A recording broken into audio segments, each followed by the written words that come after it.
What's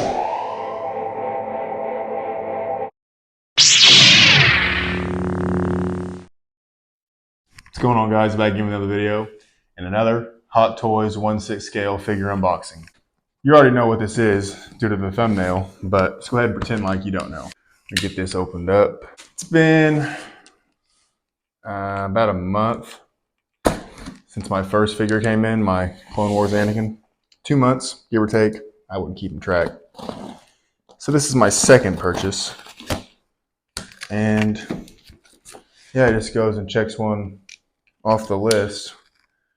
There are about 3 more available on Sideshow's website they have in stock that I'm currently looking at. As you already know, this is TMS024 Darth Maul, formerly Darth, from Season 7 of the Clone Wars, to be specific. But pretty much Season 5 was the earliest time in which we saw him like this. Let me get this plastic off of here and take a better look. Alright guys, here we are. Here's the figure without the plastic on it. As you can see, we've got some super cool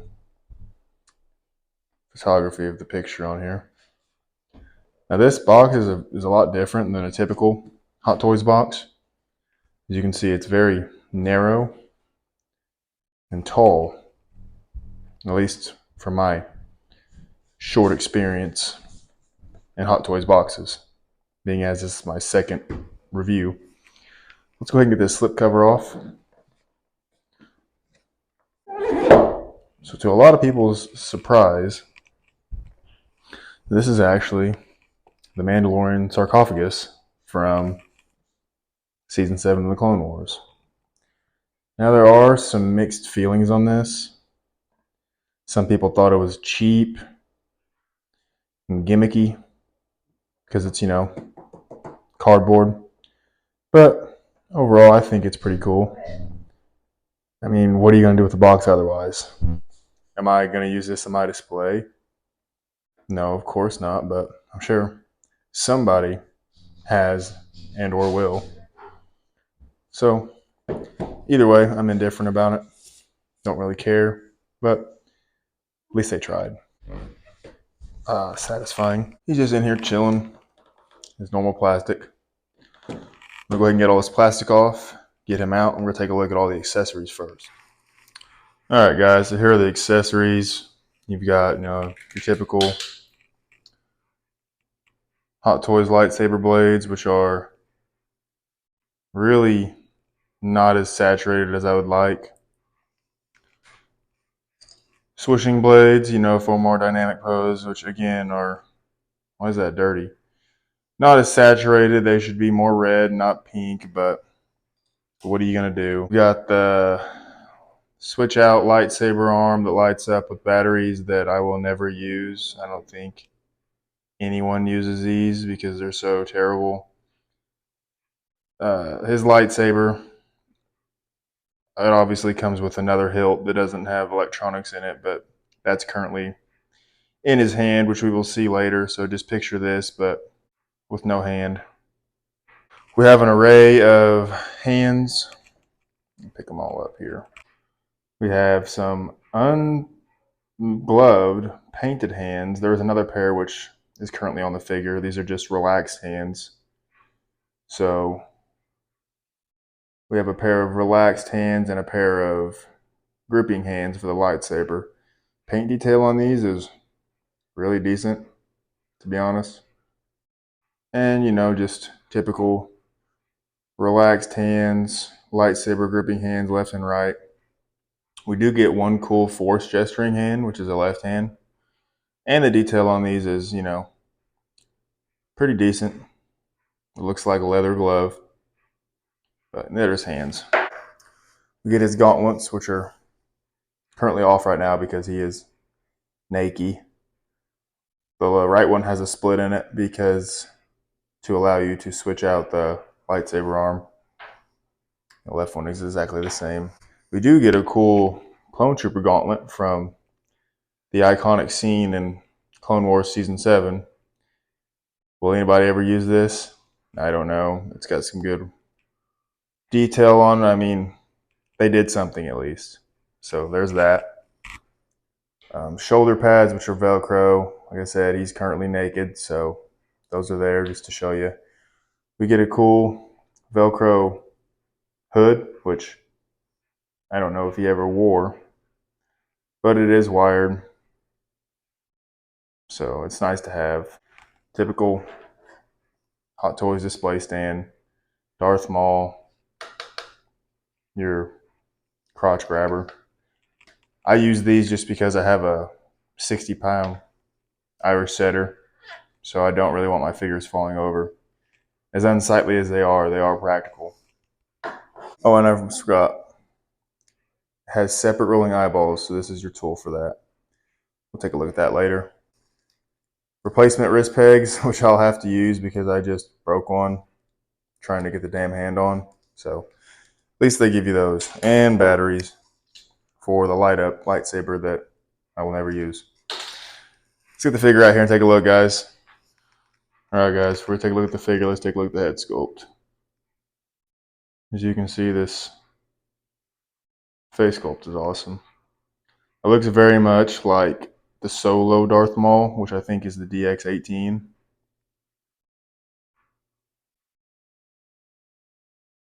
And the horns are very sharp. The separate moving eyeballs. Looks like Darth Maul to me.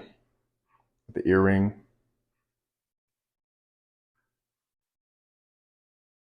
So yeah, very nice. Now the head does attach magnetically. And this is him naked. Why they gave us the option to do this, I don't know. It's not necessarily a bad thing. My only issue is, yeah, we do have single bend joints, so you only get about 90-degree articulation. Which I mean is fine.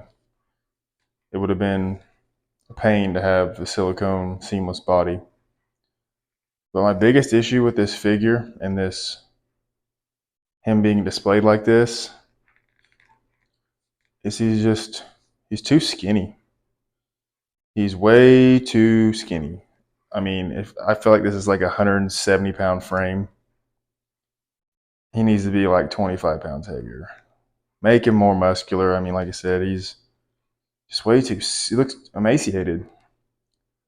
The Maul needs to be 195 pounds, 200 pounds. I mean, he wasn't very tall, but like I said, this body is just way too skinny. So I definitely will not be displaying him like this.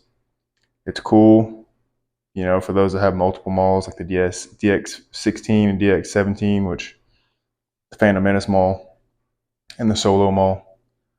I mean, I guess they could probably buy this and display it like this because this is the only one which we have the full print on the torso. But me personally, I'm not a fan of it. And as a lot of people pointed out, the saturation of red differs a little bit from the face sculpt to the torso, which I don't really care. But yeah, that's him without his robes on. Don't have much else to say about that. Now here's how he looks with his hood. Ignore the missing hands, but yeah, I mean, it was a nice gesture, but I feel like you'd have to spend a long time messing with it to get it to sit right. This material just feels really poofy and starchy. I don't know, they sprayed it with something or what, but even though it is wired, it just does not want to drape like a normal robe material. So yeah, this will definitely be not how I display it, but it was a nice gesture, I guess. All right, guys, here we are. After messing with it for 30 minutes, I finally found a halfway decent pose that I like. I pretty much just copied what's on the front of the box, but as you can see, those separate rolling eyeballs are crazy. Get so much expression out of them just by moving the eyes. Fabric looks pretty decent. There's no pleather that I can tell, so That's always good. You don't have to worry about it flaking and falling apart on you.